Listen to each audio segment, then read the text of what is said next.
사건 조작 1탄부터 4탄까지 보시면서 사건에 대해 어느 정도 판단이 내려졌을 것이라 생각합니다. 이 사건으로 정땡땡은 2년간의 경찰 수사에 시달렸고 1년간의 재판을 받으며 사실상 인생이 송두리째 망가져 버렸다고 합니다. 정땡땡은 억울한 마음에 국민신문고에 사건 조작 처벌해주세요라는 제목의 민원을 제기하게 됩니다. 국민신문고에 접수한 사건은 어떻게 됐을까요? 이 과정도 정말 기가 막힙니다. 허위 내용의 수사보고서를 작성해서 기소에 이르게 한 바로 그 경찰관에게 사건이 배당되게 됩니다. 새로운 정부가 들어섰으니 조금이라도 달라졌겠지 했던 정땡땡의 생각은 무참히 짓밟히게 됩니다. 정말 어처구니가 없다는 생각에 서초경찰서를 기피기관으로 지정하여 다시 민원을 제기하게 됩니다. 이번에는 다른 경찰서에서 조사를 하겠지 생각했었다고 합니다. 그런데 어떻게 됐을까요? 두 번째 민원도 사건 조작의 당사자로 지목되고 있는 경찰관에게 다시 사건이 배당되었다고 합니다. 여러분은 어떤 생각이 드십니까? 할 말을 잃게 합니다. 정땡땡은 어떤 답변을 받았을까요? 답변을 보겠습니다. 고소인과 피고소인으로부터 자료를 제출받아 검토 후 송치 의견으로 검찰에 송부하였다 라고 되어 있습니다.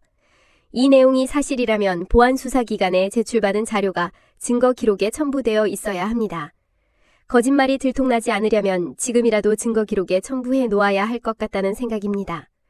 다른 내용도 보겠습니다.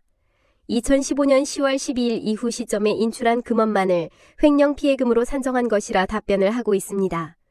다시 한번 자료를 살펴보겠습니다.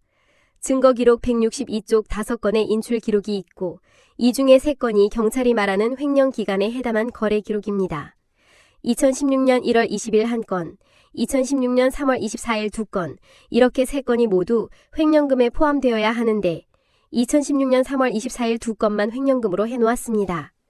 수사관의 말대로 불명의 계좌이고 같은 계좌가 사용되었으며 횡령 기간에도 포함되는데 3건 중에서 1건은 횡령이 아니라고 합니다. 이것이 말이 된다는 것일까요? 환전 출금을 횡령금으로 별표 표시해 놓은 부분도 한번 보겠습니다. 환전 출금이 외부로 빼돌린 것이라면 환전 출금으로 기록된 것은 모두 횡령금으로 별표 표시되어야 할 텐데 일부 환전 출금은 횡령금으로 별표 표시를 하지 않았습니다. 환전 출금은 원화를 외화로 바뀌는 과정에서 기록되는 것으로 증권사의 고유 업무이며 외화로 환전된 후 투자용 계좌로 환전 입금되게 됩니다. 증거 기록에 환전 출금 후 달러로 환전 입금된 기록을 보면 잘 알 수 있습니다. 그런데 이것을 횡령금으로 별표 표시해 놓았습니다. 민원에 대한 답변서도 공문서입니다. 그리고 모든 공문서에는 진실한 내용이 기록되어야 한다는 것이 대법원 판례의 입장입니다. 사건 조작 범죄자들은 새로운 정부가 들어섰는데도 아직도 대충 거짓말로 얼버무리면 된다는 생각을 갖고 있는 것 같습니다. 경찰 스스로 명예를 지키려면 지금이라도 제대로 처리하기 바랍니다.